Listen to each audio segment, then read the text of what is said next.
So, hello and welcome to our next, hello and welcome to our Devcom panel about how to build and maintain a successful community for an online title.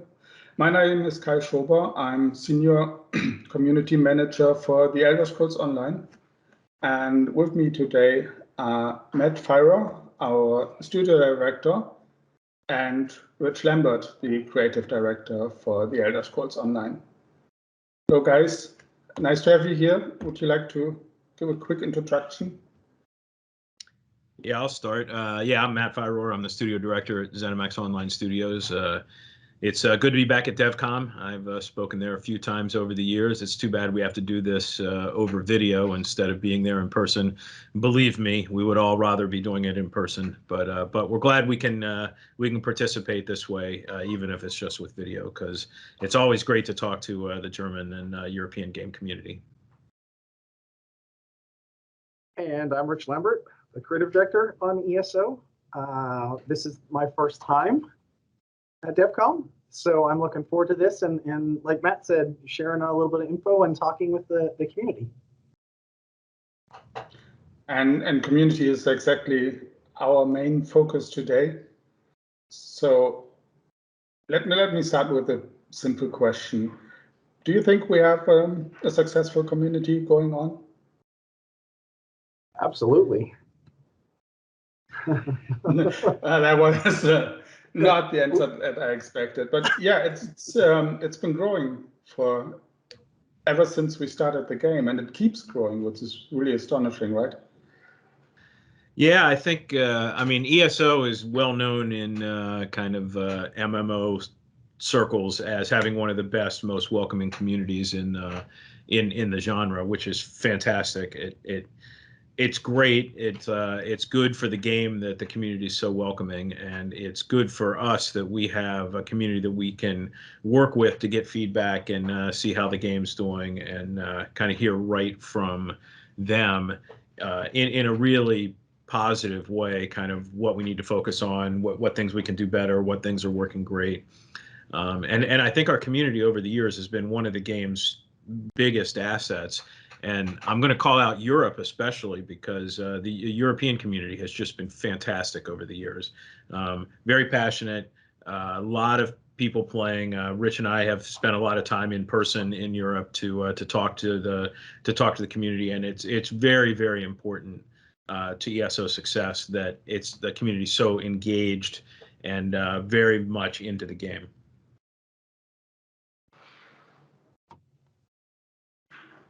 Yeah, something you would like to add, Rich?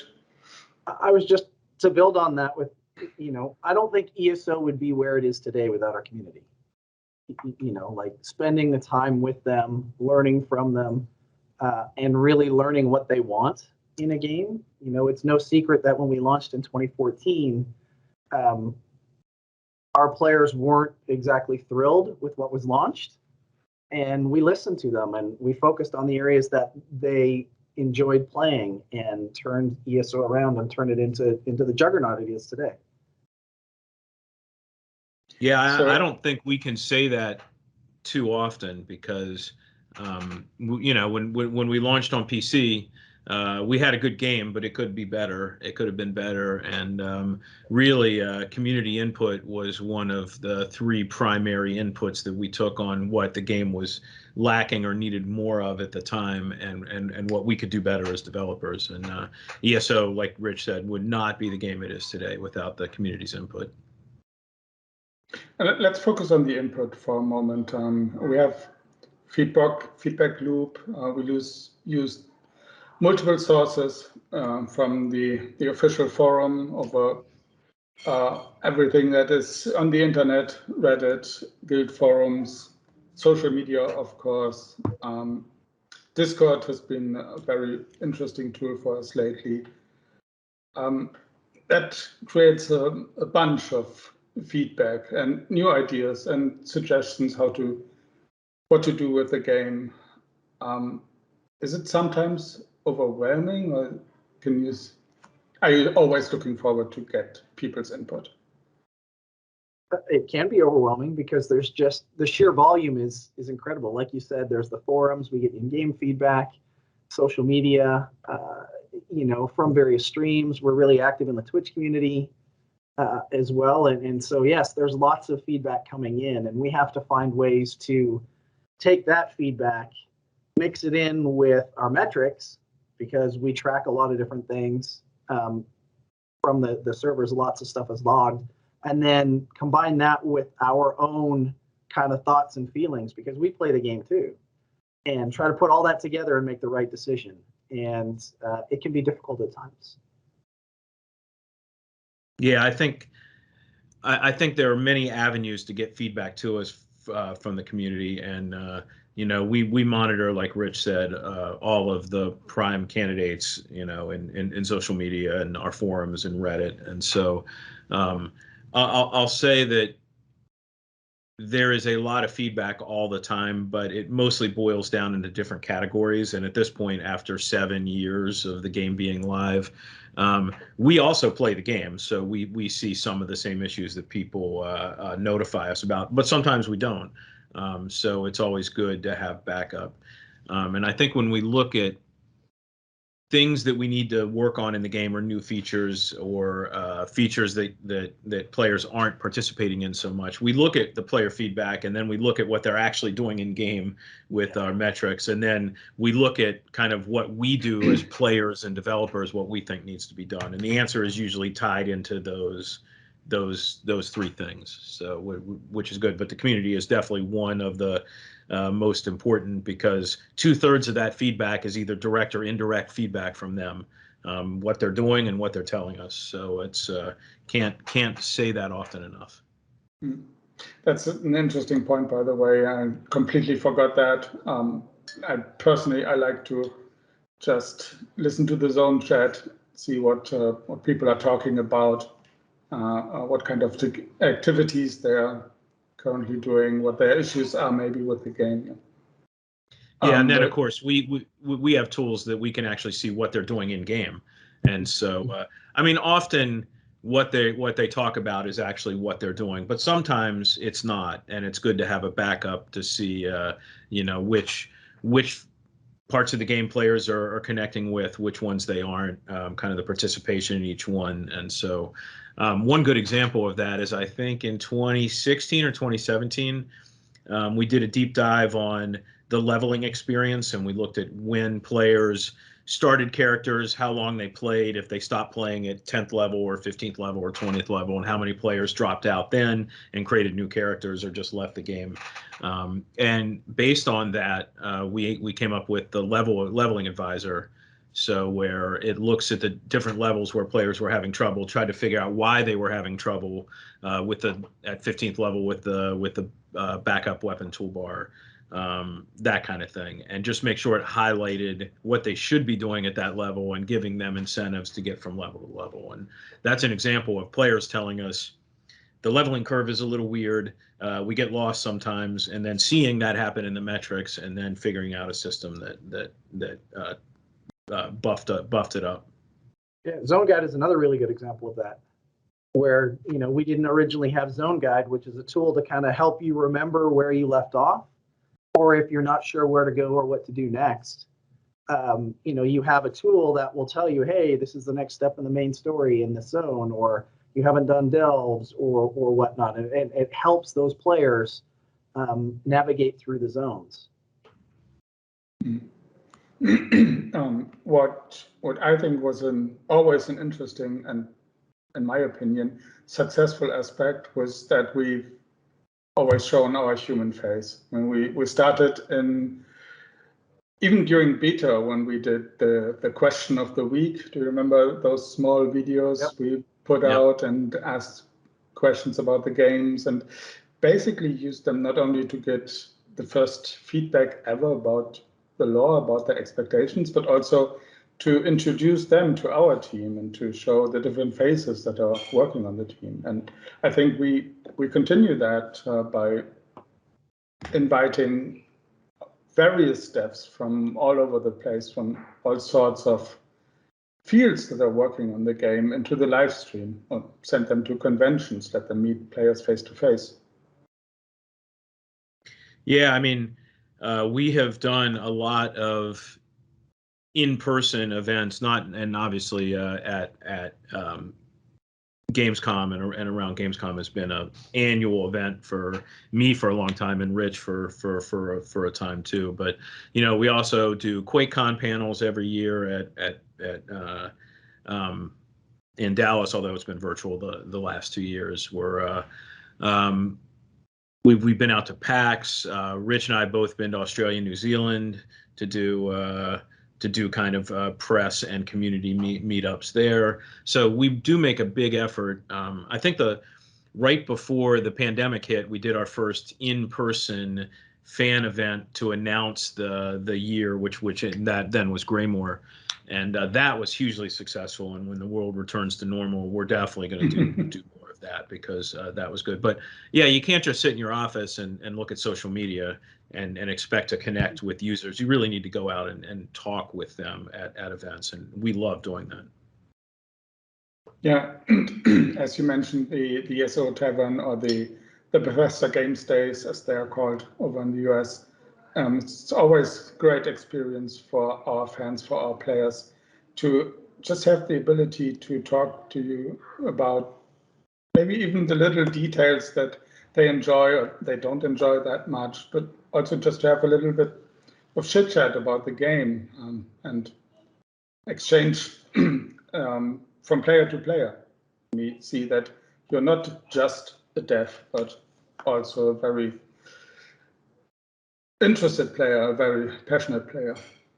Yeah, I mean, don't forget, we're not just the developers of the game. We also play the game, and we love it. And it's great to just talk about the game with people that also like the game. It's a shared interest. So, and I'm not going to speak for Rich here, but personally, we don't get to talk to just regular people that play the game a lot, where we sit in the office and argue with ourselves about features and and what to do next. And it's great just to talk about people that just like playing the game. And so I always love that. Yeah, it's one of my favorite things to do when we go to conventions is to talk to the players.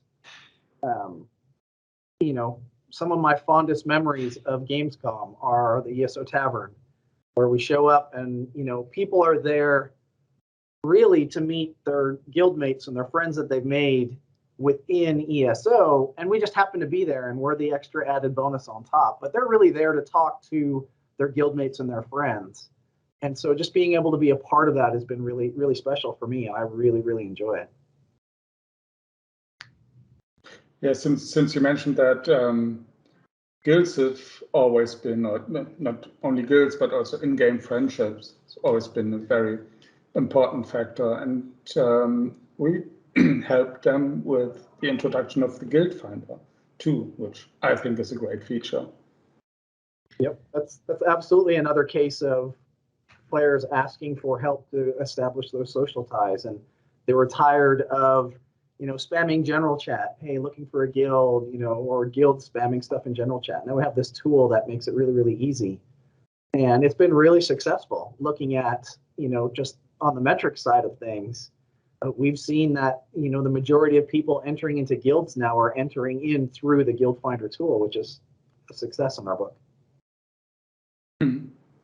Now, when it comes to keeping the community engaged in the game, what do you think is important there? We have daily login rewards, and we have various types of daily quests just to give you something to do, but there are also always so many different aspects of the game that you can play one style today and play a completely different style of the game the other day.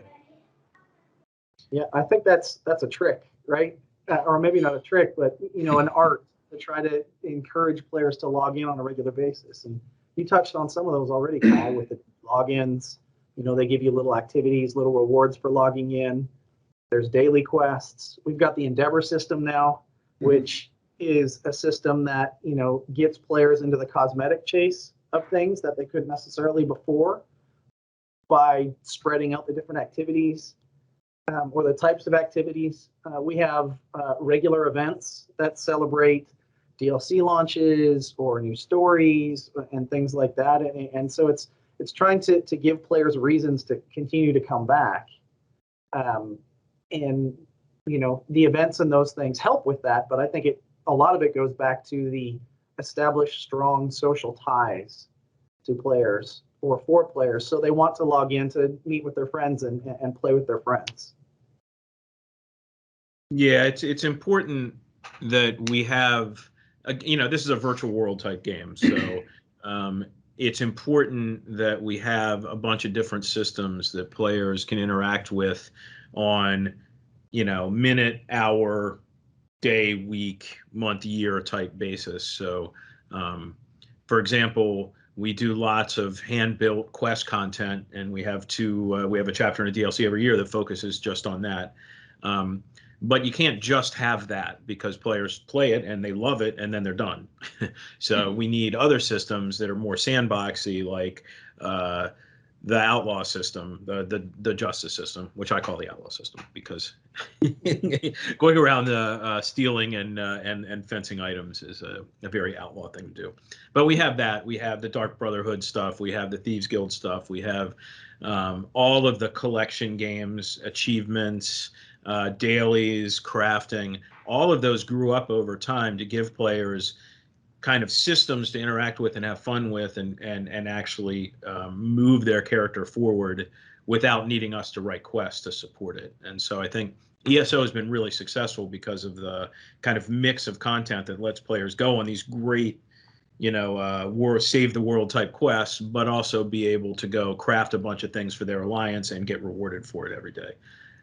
That's an important concept. And we didn't launch the game with a lot of those systems. And in fact, a lot of the player feedback was, going back to community, the player feedback was, hey, these quests are great. There's some bugs in them. Please fix them. These quests are great, but we need more to do. And I think if you sum up all of the 2014 feedback, that was basically it. And so we keep doing what we do best, which is those hand-built quest stories, fully voiced. They're awesome. And we have now so many other things to do, and we keep adding them. And so like the antiquity system, companion system, Rich talked about endeavors, Housing.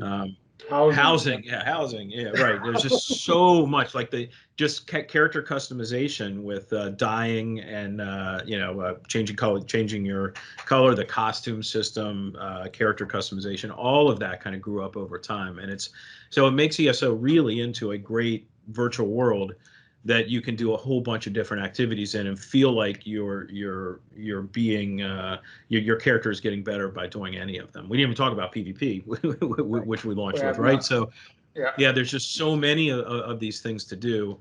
And since this is community focused, this chat, a lot of those systems came about because players were telling us they wanted more to do in a way that they didn't want to go through the quest system to do it. Not more questing and killing. Give us other ways to play and experience the world. Right. And don't forget about the roleplay community. I mean, we have a very active roleplay community too. They enjoy the different personalities. They enjoy the different costumes and the dye options you already mentioned. All the new animations we give them with every major update, I think. Yeah, personalities, and that's part of character customization, and obviously a lot of that can be used for role playing, and we have a very large role playing community.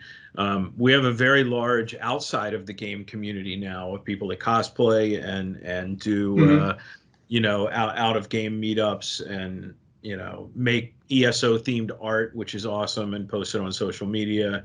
Like there's just so many things outside the game now that players can, you can watch Twitch streamers, you can watch someone on Instagram showing off their latest ESO costume, right? There's just so much stuff that blurs the line between real life and in game, and that's the sign of a successful community.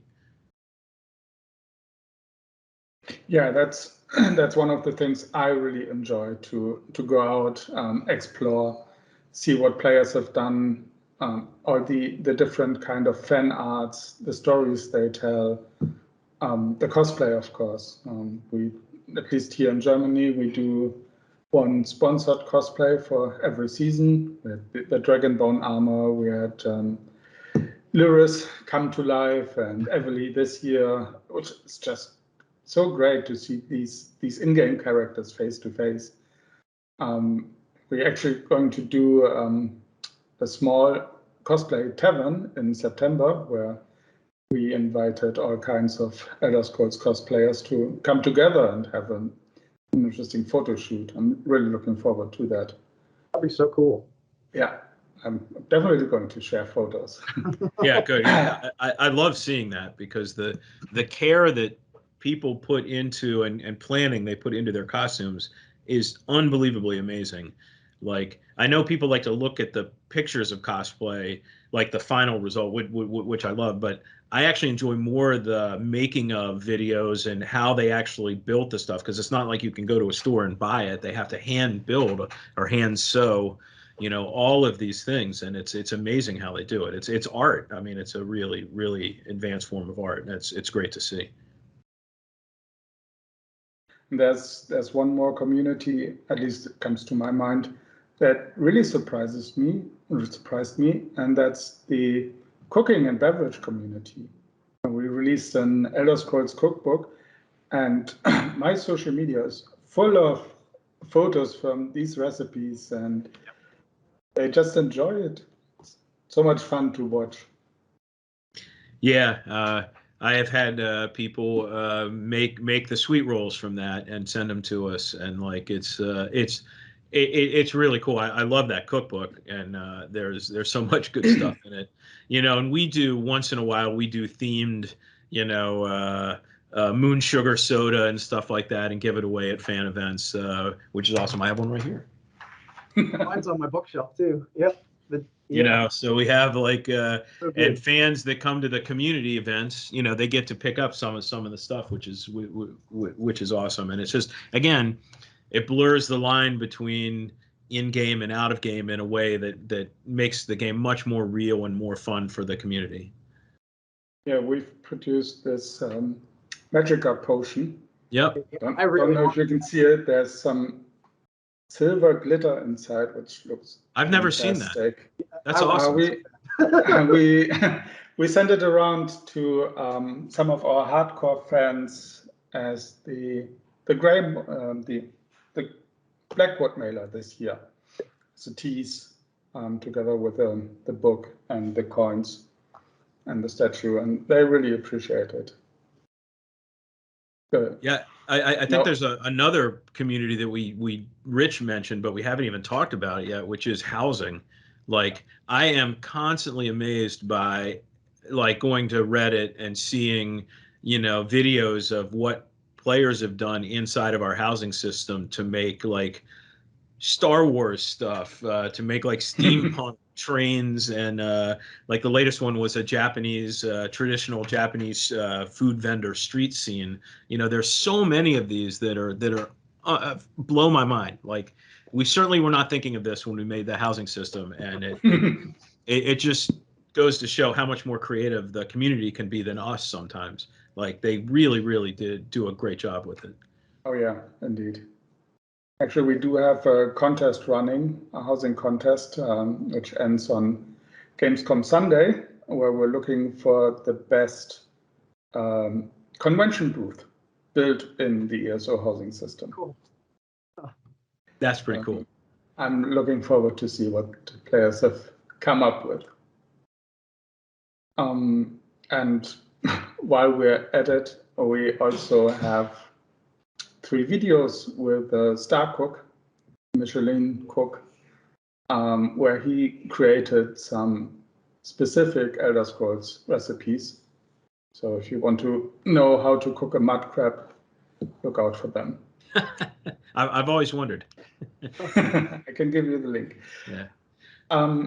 We do live in Maryland, where there's a lot of your international community might not know this about Maryland, but that is our crabs is the state food of Maryland. So any mud crab recipe will be very much appreciated here. Okay, I'll make sure you get it. But coming back to our community, We've talked about cosplayers, about the artists, storytellers. I think one of the things we haven't touched on, at least in the big scale it deserves, are our streamers. We have a lot of streamers regularly streaming ESO. We have even a program for them, our ESO stream team, where they can apply and get special bonuses, maybe special drops. I think that is a really, really interesting community too, because you can just go to Twitch if you don't have the time to play yourself and dive into it, get a first impression of the game if you haven't tried it out yet. It shows all the aspects from PvP to housing and everything in between. Yeah, the thing I love, I spend a lot of time on Twitch, interacting with those communities, and the thing that I really love about our Twitch community is it reflects what's in game. They're super accessible. They're open to answering questions. They are a family, so to speak, and everybody is welcome. There's no such thing as a dumb question. They walk you through the process of how to play ESO, and they all have their own unique personalities and their own fun with their community. And yeah, the stream team partners, they get giveaways that are ESO related, copies of the game, crown packs, things like that to help grow their communities. And so they're growing with us at the same time, and it's really, really cool to be a part of. Yeah, I watch a lot of Twitch streams, but I don't stream like Rich does. So because frankly, I'm not good enough. But but no, I mean, it's a very, very important part of what we do, and we work with our stream team to make sure that our community knows what features we're highlighting and what to look at. And we learn a lot from that, because just by watching people play the game, you learn what we can do better when players get confused on stream, and also what players are really digging that we might not have understood. Yep. You learn a ton just watching. A ton. But that I have to ask now, are you good backseat gamers? Can you handle to watch somebody else play your game and maybe see ways that they should be better? Yeah, I definitely can. But I think part of that is because, in my prior life, I was also a teacher, teaching golf and clinics and whatnot. So what I have learned over the years is the best way people learn is to do it themselves. And if you just tell them how to do it, they're not going to learn. So bite your tongue, even though you know the right way to do it, and just watch and listen and learn. And they get so much better, so much more quickly. Yeah, and I say this all the time, but there's no wrong way to play ESO, right? It's not like a competitive head-to-head, death match, right? It's a virtual world, and if players want to go in and just walk around and pick flowers, that's great. Like, there's nothing wrong with that. In fact, you can craft. You can just be a crafter and craft stuff for your guild and have a great ESO life that way. So it's more like what I do when I watch players in the game. That are streaming. I'm not looking at what they're doing so much. I'm more looking at how they're interacting with things. If they get confused at stuff, do they pick up on the story points that we're trying to get them to pick up on? Do they get clues? And that's more for our benefit as developers to kind of focus more on certain types of things or less on others, depending on what the player is actually achieving in the game. But no, I'm not trying to get them to do one thing or another, because we can learn a lot about how to play our own game just by watching people play, because it's so big and so varied that it's endless. I mean, there's no wrong way. Yeah, and because we know it so well, we might have a blind eye to issues that we'll never encounter. Yeah. Yes, totally true. Well, we learned so much by watching players do things that we had no idea were possible in game. I mean, I talked about the housing system already, but the whole theory crafting player builds, with armor skills and attributes, right? The players come up with stuff that we certainly never envisioned, and it's always fascinating to see what they can come up with and do in the confines of the system that we made. Even at the dungeon level, watching players solve those problems. We build boss encounters and boss fights with a very specific idea of this is how you have to go about to defeat the boss. But players come up with different ways to do it. And oftentimes they are extremely creative and negate entire sets of mechanics that we didn't even really think they could do. And so that's one of the reasons why I love watching players, when they're streaming or when I'm doing random dungeons with them or whatnot, is just to see how they tackle those problems and solve those problems.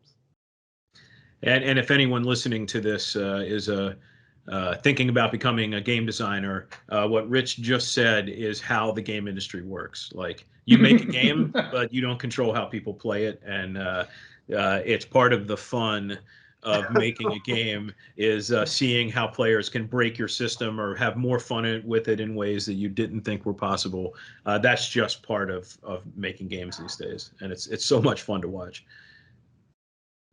Yeah, indeed. Now, if we come to the point where we keep players informed about the things we want to do, give them a roadmap, we do have a pretty established system now. Since we have our seasons, we do an early tease in December. We give them a preview in our Q1 stream, and we give them another preview in the Q4 stream. But it hasn't always been so. How can you explain how we got to this this planning? Yeah, I think, well, we've learned a lot in how to communicate with our players. I think in early 2014, we wanted to try to be as transparent as possible in terms of here's all the things we're thinking about doing.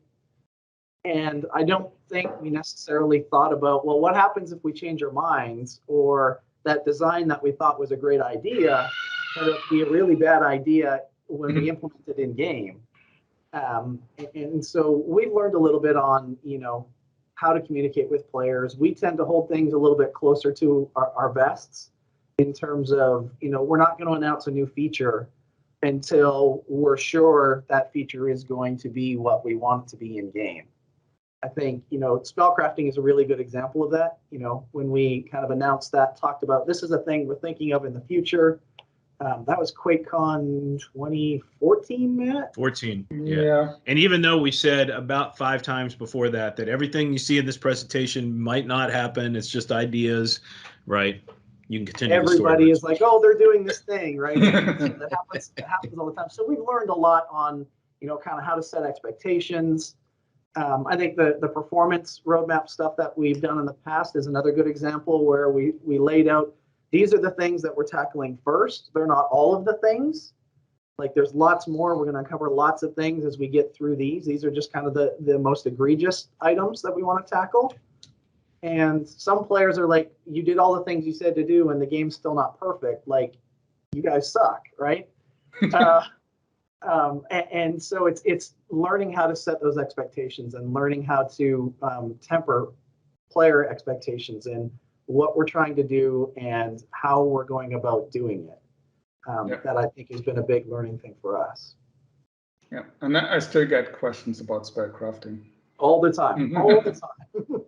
And by the way, another example of this that I still get questions about is Matt called the justice system the outlaw system, because when we first talked about it, we thought there would be the second part where players can become the police, and I think when we talked at that same QuakeCon in 2014, we talked about that as well.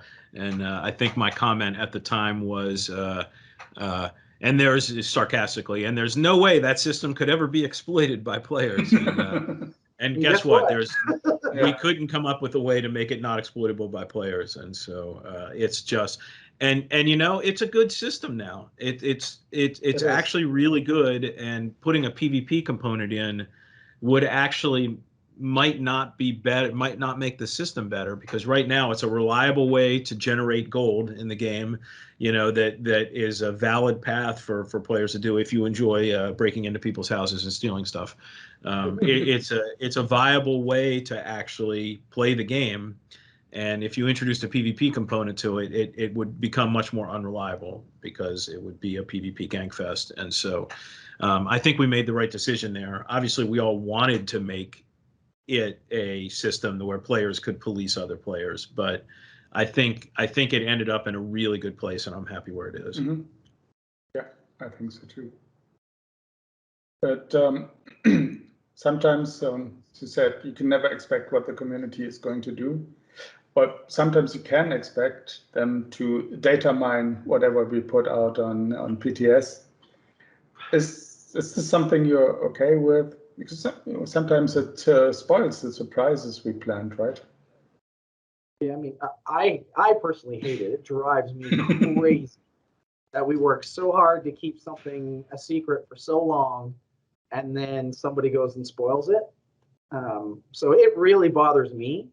I've learned to deal with it over the years, but I would love to find a way to just make that not something that people could do personally.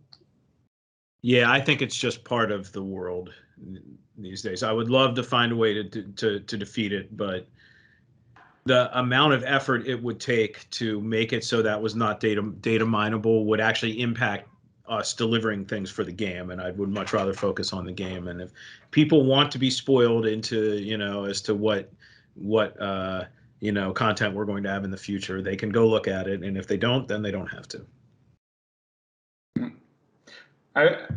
We've always said we wish we had the developer time to build something really crazy, like an alien spaceship, and let them data mine it and see how the community reacts to it.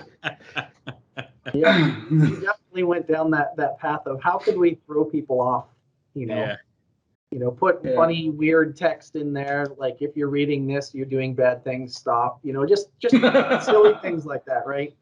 But back to Matt's point, that's a rabbit hole that you start going down, and you're spending so much time on there, you're not actually building the thing you want to release, and so there's a balance there. Yeah, and sometimes we can use it just for fun. I know when we were preparing for the Elsewhere launch, we had everything set up for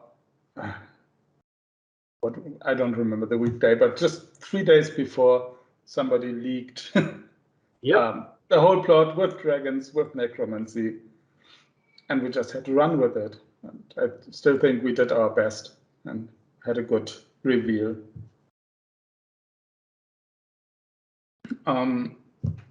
But one thing that I really like when it comes to community is to see how they work together. I think our community is really great with that. We've always seen them welcoming new players. They are really helpful when it comes to just getting someone to do a world boss with you or all this stuff. But what really stands out, at least in my memory, is one Q4 promotion we did where you had to become a Pathfinder in Somerset. Yeah. And the community, you could do it you had every Pathfinder achievement you unlocked contributed to a bar, and you needed to fill it to unlock a beautiful house. And since you have access to the European and the North American servers, actually there was a constant back and forward between these two servers of North American players coming to the European server and European players offering a taxi service for them to quickly do their achievements. That was so much fun to watch. It was yeah, to your point, it was amazing to see the veteran players setting up groups specifically to take newer players or players that hadn't done those achievements And there were trains through the zone where there were just these groups of trains leading people through so that they could accomplish this achievement and unlock something for the entire server. And I think the thing that has always kind of resonated with me with our community, and you see this and hear this in the Twitch community a lot, is it's community and not competition. The other people that are there aren't there for you to compete with. They aren't there, to take away, what you're doing. They're there to make it better and bigger. And that, I think, is just a perfect way to describe our community. Yeah, and we actually early on designed some systems to make sure that spirit was there. I mean, we can talk about one Tamriel, but that came after launch. But we made a decision early on to allow anyone who participated in the killing of an enemy to get the rewards. So there's no kill stealing, if you know that term from older MMOs, right? There's no kill stealing in ESO. If you participate, you get rewarded, right? So players aren't competing against each other to run around and kill all the monsters in the zone. They can actually help each other, and in a way that both players get rewarded. And we had that philosophy right from the beginning to do that. And then I think in 2016, when we did One Tamriel, that kind of cemented that philosophy where your level is you, and it's personal to you, and you can go play with people of any level basically and still have fun. So in other games that don't have that system, you end up trying to race through the content to get to the highest level so you can do the best stuff and therefore compete with other players who are trying to do the same thing. In ESO, you don't have to do that. You can just go, like a guild can recruit 10 low-level people and instantly just start doing stuff with them. Just go out and go into dungeons and go do story, go do achievements, and you don't need to grind through the game to get to the good game, right? The good game, the end game, is right there from the beginning, and you can just start doing it right from the start. And I know that's kind of a game designery thing to say, but that is one of the primary reasons why our community is so welcoming and open, because every new member of the community makes the community better. They're not competing with each other. They can just have fun together. Yeah, one of the hashtags we always use on social, and the community really picked it up, is ESO family, and that's what it feels like. And it really does. Like it's a very close-knit community that welcomes people. If you go on to the forums or the Reddit page, new players show up all the time. They're like, "Hey, I've heard about this game, and what, will it suit my play style?" And immediately, like 12 people respond with specific answers to the specific question about, which game they came from, and how that game compares to ESO, and what they might not understand, but what will seem familiar. And other games don't do that. Like that's not something that happens in a lot of the other games of this type. Okay. If we talk about improving the game or changing the game, how often does player feedback contributes to what you plan to do with the game? I mean, you have your vision of where the game is going. Does it always align with what players want the game to be? Not always, but it is definitely one of the core pillars for how we go about improving the game, is look at what players want. If we didn't do that in 2014, we wouldn't be where we are today, right? Like if we would have just kept with that kind of original vision, we wouldn't be talking about this right now, I don't think. We definitely wouldn't be live for 8 years in the scenario we're in now. So it's a huge part, but on that, sometimes you have to dig into the core of the issue. So players will complain about something. It might not necessarily, the thing they're complaining about might not be the root of the issue. And so you have to dig into that and actually figure out what's going on. But yeah, player feedback is huge. Yeah, even if they're complaining about something that's unrelated to the actual problem, we can usually figure out what this is a general example, but back in 2014 at the launch of the game, we had some bugs, which we had to fix, and we can do a whole talk on that. But but the biggest complaint that wasn't bug related was, and I'm doing air quotes here, it's not Elder Scrolls enough. And so it took us a while to figure out what that meant. Like what does that mean actually in gameplay terms? And finally we hit on the fact that Elder Scrolls games are much more sandboxy, and we had a lot of fantastic quests, but we didn't have a lot of sandbox features. And so we went in and added a lot of sandbox features. And also Elder Scrolls games, frankly, you don't care what level you are. You can run right through the main story in any Elder Scrolls game right from the beginning, and so that's where One Tamriel came from. But it took us as game designers a while to figure out what it's not Elder Scrolls enough actually means. And but we believed the players that they felt it wasn't Elder Scrolls enough. Like, we totally believed it, and it just took us a while to figure out in the design sense what we needed to add to the game or subtract from the game to make it feel that way. And you've already mentioned that we release 4 big updates every year, 1 chapter and 3 DLCs on top of it. And for us, basically after the release is before the release, because the next PTS phase starts shortly after we have 1 update out of the door. PTS it's a very important tool too, I think, right? We have up to 5 weeks, sometimes more, where players can dive into the content. Yep, it's kind of our first contact with people that don't really know what it is we're building, and don't have any preconceived notions of how it's supposed to work. So that helps us a lot ferret out, bugs. We instantly get, hundreds of thousands of hours worth of testing in a few weeks, which is way more than we can put in, in a few months. So it's a really good first test for us. We take that feedback, we take those bugs, we fix them, we try to improve on things and make them more solid.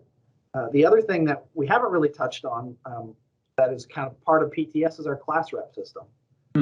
So we've got that where we have players within the community that have volunteered to be class reps, where they collate feedback about combat and balance and about each of the classes. We meet with them regularly to talk about balance and kind of where we're going and where we see the future going with balance and things like that. And that has helped us tremendously get a better handle of balance, especially between PvE and PvP. And they are aware of the directions you're planning to take before the public is, right? They get informed before things hit PTS. Yeah, and we'll bounce ideas off them. Hey, we're thinking about doing something like this. What are the things we're not thinking about? And very often we get, well, that could cause problems in this area or this area or this, or did you think about this or doing it a different way? Like it's a really good back and forth, which is cool.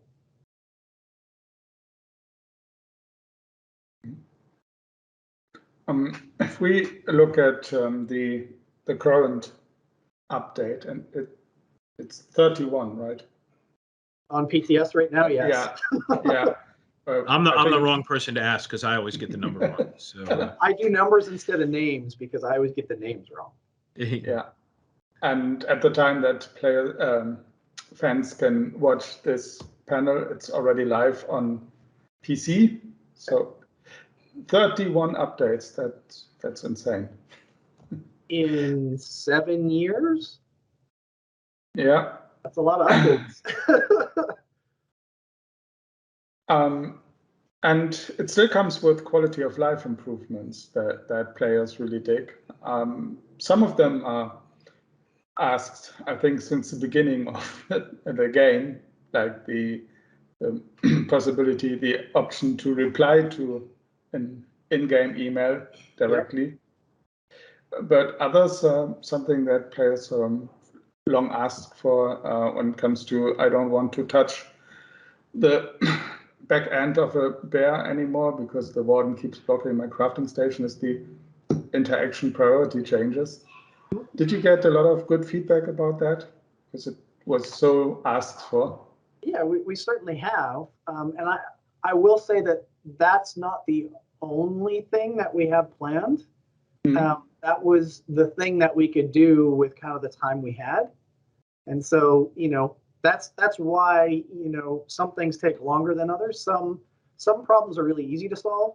Some are really difficult to solve. And so they all get kind of prioritized and put on backlogs, and we go through them as quickly as we can. And it's funny, like the reply mail sounds really simple to do, but it turns out it wasn't as simple as we kind of initially thought. And there were other things that we needed to do that were more important, like having mails actually, what do we call that? My brain is dead. But having mails eventually go away, timeout, get taken off the server. Like we had gigs upon gigs upon gigs of just stored mails because none of that mail ever got cleaned up. Once you got something, it never got up, it never got cleaned out. And that was causing performance problems. And so we had to go through and do that. And I think on one server, Josh, who's our lead database engineer, he told me that we saved over 58 gigabytes of database space just in cleaning out players' mails. I believe it was terabytes. Was it terabytes? Yeah. It was a ridiculous number. Ridiculous number. Basically, every mail sent by every player since the game launched. And that was just on one server. That wasn't across all servers. So it's pretty ridiculous.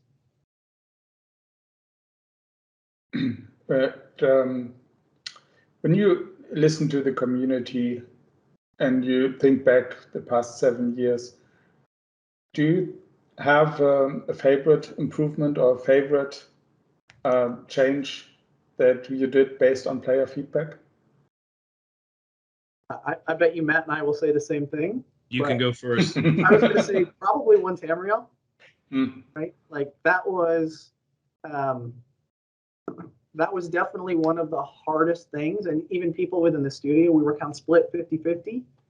I know I spent a number of days at Matt's house over the Christmas holidays. Him and I just kind of, I don't want to say arguing, but talking back and forth about the pros and cons of the system and what it could mean. But we did it, and it turned ESO around for sure. And that was the thing that, if I could only pick one change to the game, made ESO go from MMO to Elder Scrolls game. Yeah, I mean, obviously I agree with that, but I'll pick another one just because Rich picked that one. So that was only made possible because in March 2015, we made the decision to drop the required subscription and make the game buy to play, where you could just buy it and then play it forever without needing to spend any more money. That was a big deal for us because it was before we were still PC only. Console wasn't launching for another 3 or 4 months after that, and but we knew that on console, which at the time in 2015, that the largest Elder Scrolls community in the world was on console, not on PC. And we knew that we would be much more successful on console and thus on PC if we changed the revenue model to be much more modern. And so I think that was a great decision, and it was tough. I mean, we had to justify it and forecast and do a lot of making sure that we would be able to support, the game would be able to support itself based on that model. And of course it has. It's been tremendously successful, but we didn't know that then. But the interesting thing is, I think we made the change on St. Patrick's Day 2015, which is March 17th. So March 16th, we required a subscription. March 17th, if you had already bought the game, you could just play without needing a subscription. So on March 17th, we had 2 times the number of players we did on March 16th. And on March 18th, we had 3 times the number of players that we had on March 16th. So just by doing that, kind of brought the community back together. It changed the narrative of the game on social media and on our forums, and the community was much happier, which meant when console players were looking to play the game, the community was much happier and much more engaged and much larger just because of that one decision. So I think that was not an easy decision at the time. On hindsight, obviously, it was 100% the right thing to do, and we have been tremendously successful because of it. But it was not a slam dunk decision back then. It took a lot of forecasting and design work to make sure that we did it the right way, and I think we did. And if you have to take a guess, what is the most required wish that players have now, that our community still have? Oh boy. I think it's just in terms of stories, it's places and locations to go rather than kind of features. I know our PvP community really wants to see performance better so that they can enjoy Cyrodiil during prime time as well as non-prime time. So that's definitely a big thing that we're working on. But yeah, I haven't really seen it. Oh my gosh, ESO desperately needs this feature. It's more that they need to go and explore this culture or go to this location now, which is a really good place to be. Yeah, there's so many things we could do and add to the game. Like, I said earlier on this panel that ESO is really a conglomeration of many different games. And that means that each one of those little different games inside of ESO could always use more stuff, right? It could always use more content in the questing system. We could do a different weapon type in the combat system. We could do a different, right? We could do a ton of things, and players ask us for these things all the time. And it's our jobs to kind of figure out what's the right thing to do based on what the game is doing right now. And I was thinking of stuff like increase the housing limit, give us flying mounts, or give us underwater combat. Yeah, underwater. Yeah. Boy, don't get me started. Yeah. I'm going to have 2012 flashbacks on that one. But when that is another one that we get all the time. Like, yeah, when that feature got cut. Yeah.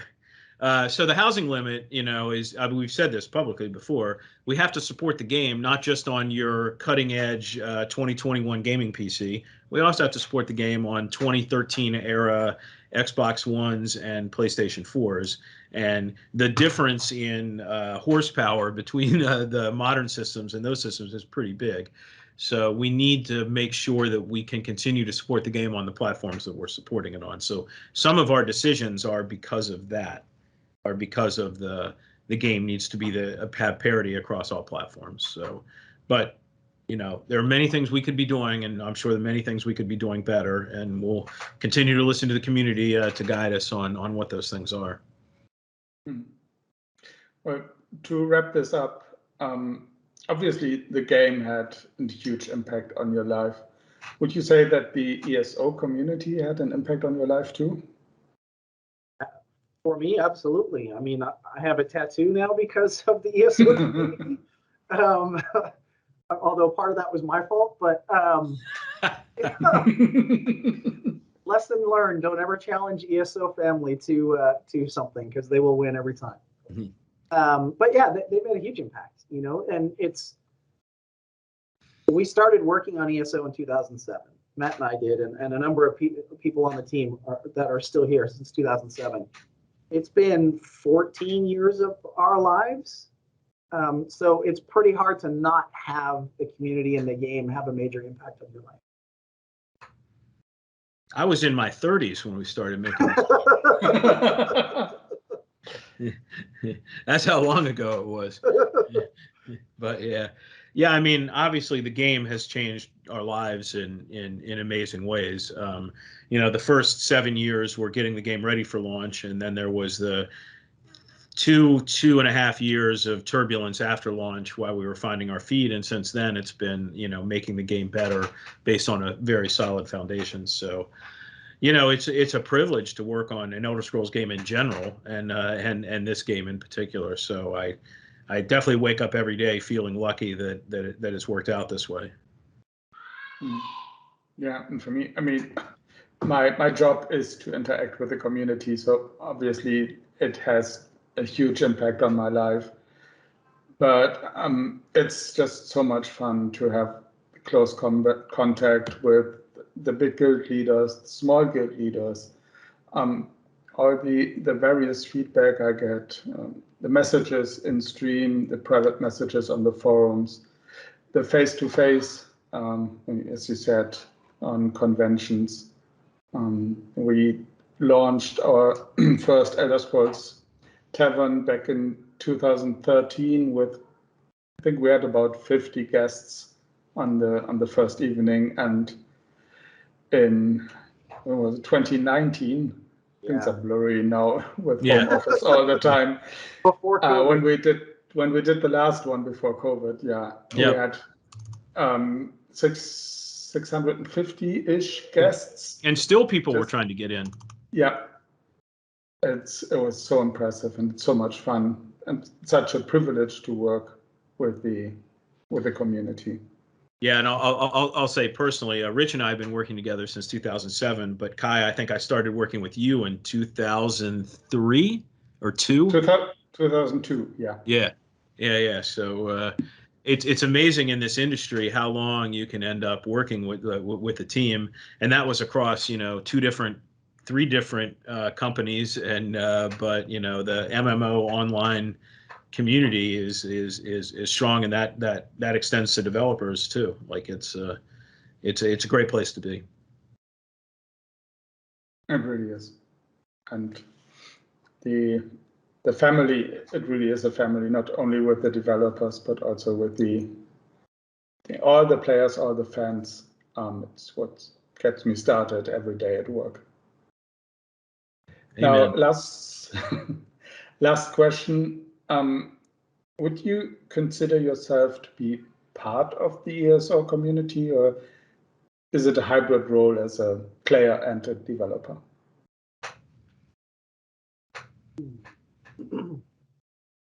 Well, I think I have to say that I am a part of the community. I mean, I happen to work on the game as well, but I play it. I play it a lot. And I interact with tons of people. I interact with, people in streams. I'm streaming now, so I'm starting to, develop my own community as well. So, I think I'm a big part of it for sure. Yeah, I think I'm obviously going to agree with Rich that we're a part of the community, but we're also a little separate because sadly we can't actually say publicly everything that we know.